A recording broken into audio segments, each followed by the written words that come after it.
Two agencies are in a process of offering 2 players to Kaizer Chiefs. Will they accept them? And who are those players? Also going to talk about Jammie and what is happening with him. And last but not least, we're also going to talk about the plans that Kaizer Chiefs have for this season and the targets that they are trying to reach.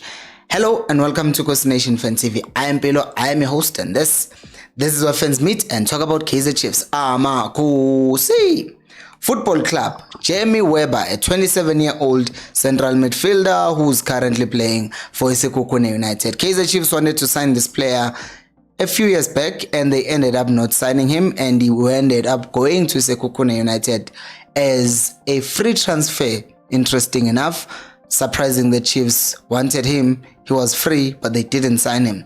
But anyways, I digress. The point is now Kaizer Chiefs seem to be wanting to sign him, but according to these reports by Aboso Kalatuma, they're saying that since Jammie contract runs out at the end of this current season, Chiefs are looking to wait it out and say, you know what, we're not going to try and sign him now.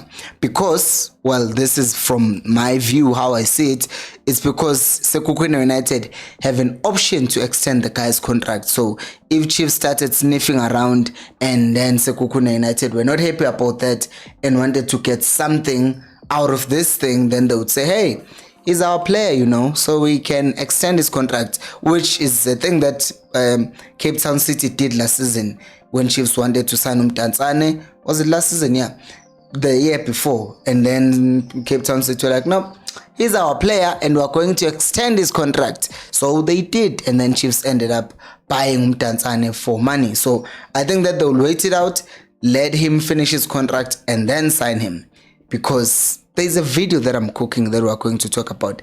But while I'm here, a lot of people have been talking about, hey, why are you not posting the video, the analysis for the previous game? The problem with that video, the reason why I have not done a video like that is because it takes me like half of my day. So if I'm going to analyze that game, it's better if we're playing on Saturday. Then after coming back from church, I can sit down and spend all of the time analyzing. But I do not have time right now. And I think also when I do post those videos, by the way, give me a reason to post them, because yes, I love posting and analyzing those games, but it's disheartening if you're gonna make that kind of a video which is gonna take like 6, 7, 8 hours to make, and then it only gets a few thousand views, because then that means no one cares about the video, you know. So that's why sometimes it's also difficult to say spend 8 hours making a video, you know. So just because, yeah, just telling for those of you who care. Anyways, now let's talk about Uwepa. Obviously Uwepa, in the background and the other stories, that there might be some tensions between him and the club. So that means if Chiefs don't push too hard and try to get him, he might actually be free, because he already has problems with his club. But his injury history and the fact that he hasn't really become that player, that worries me. But let's move on to the next player, which is Marcelo Suarez. Who is Marcelo Suarez, you ask? Well, he's a Bolivian Russian totally, in a way. Well, not really. I'm not talking quality here, but I'm talking in terms of what he does. So he can play as a left center back, but he can also play as a left back. Now, apparently he's represented by a South African agency, and that agency wants to offer him to Kaizer Chiefs. Now, I'm not gonna start being excited on Chiefs using their foreign spot on a Bolivian, a foreigner, because, I mean, there are left backs in South Africa, so you can't waste a foreign spot on a left back. That's my thinking. It should be wasted, or it should be used for like critical positions, a proper 6, an attacking midfielder, or a striker, or a winger. But defenders, exception Vele is people like Abo Miguel, a proper center back. But everywhere else, I don't think it should be used. And also, to be fair, it's not Kaizer Chiefs who are looking after the player. Please hear me. It's not Kaizer Chiefs who went out or are scouting the player. No, it's just that his agency are seeing the problems that Chiefs might have at left back, and they want to offer him to Chiefs. Which brings us to another player again who is potentially offered to Kaizer Chiefs, and that is Pablo Pilife Teixeira. This time around, this is a Brazilian. And apparently this guy is interested in switching and playing in South African football. And he's being offered to Chiefs, Pirates and Sundowns. Now, when I saw this, I initially thought, okay, Chiefs are definitely not going to go for this, because if this player is being offered to them, Pirates and Sundowns, that is a bidding war. And the moment there are bidding wars, Chiefs usually goes, we're not interested. But on top of that, this guy is 32. He will be turning 33 in June. So why would Chiefs want to sign a player who's that old? And again, I will say this. He has not been scouted by Chiefs. Chiefs have not made contact. Chiefs did not show any interest in the player.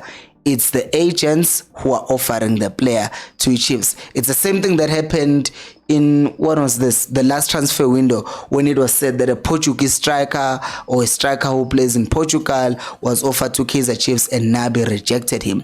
It's the same story right now, because we know that's what agents do. They say, hey, well, this player who has this skill set, he can do 1, 2, 3 and 4 and 5. Would you be interested? And in some cases, for players like who's this guy, Pimenyimana, then they can come and do trials, and then if we see that is good, and then the team signs him. So that's the other things that are happening. So if you see all these links to Chiefs, it does not mean Chiefs are going to sign all these players. It's just that some players are being offered and the club is saying no. If you're enjoying the video, by the way, please do make sure to subscribe, because the other thing that is happening with Chiefs is that Kaizer Chiefs Jr. has revealed what the target of Kaizer Chiefs is, or what the targets are. And the first one says they want to play in Africa next season.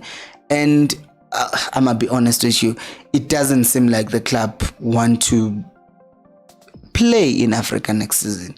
Yes, by appointing the right technical team, they showed some ambition, but by now they should have signed 3 players. They should have signed actually 4 players, because even at this point, we're still crying foul about the problem in midfield. We're still complaining about a lack of a proper striker. Yes, Uhlongwane might be promoted. Yes, they signed the guy Utashik Morris, but we are still not satisfied. I don't think if I can run a poll right now and ask Kaizer Chiefs fans, are you satisfied with the window so far? Are you satisfied with the signings that Kaizer Chiefs have made so far? Do you think that with the squad the Chiefs have signed, they can actually go and compete for the top 3? Or do you think that it will be a struggle?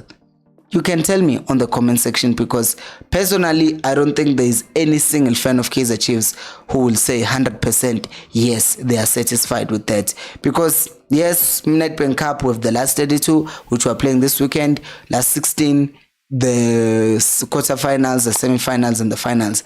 That's 5 games we would need to win to break this 10-year drought. And once this drought is broken, I think the Chiefs will start having some confidence, and all of this thing, perceived bad luck that's following Kaizer Chiefs, which is just bad management, would go away.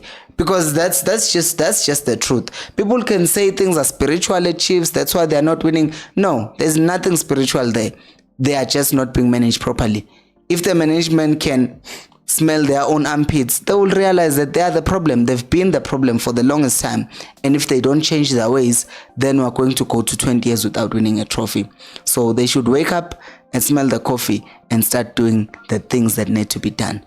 But what do you guys think? Do you actually think that Kaizer Chiefs might end up finishing top 3 with the current squad and the new signings? Do let me know down in the comment section below. Thank you so much for watching, and until next time, remember, Khosi, I'll pay you more.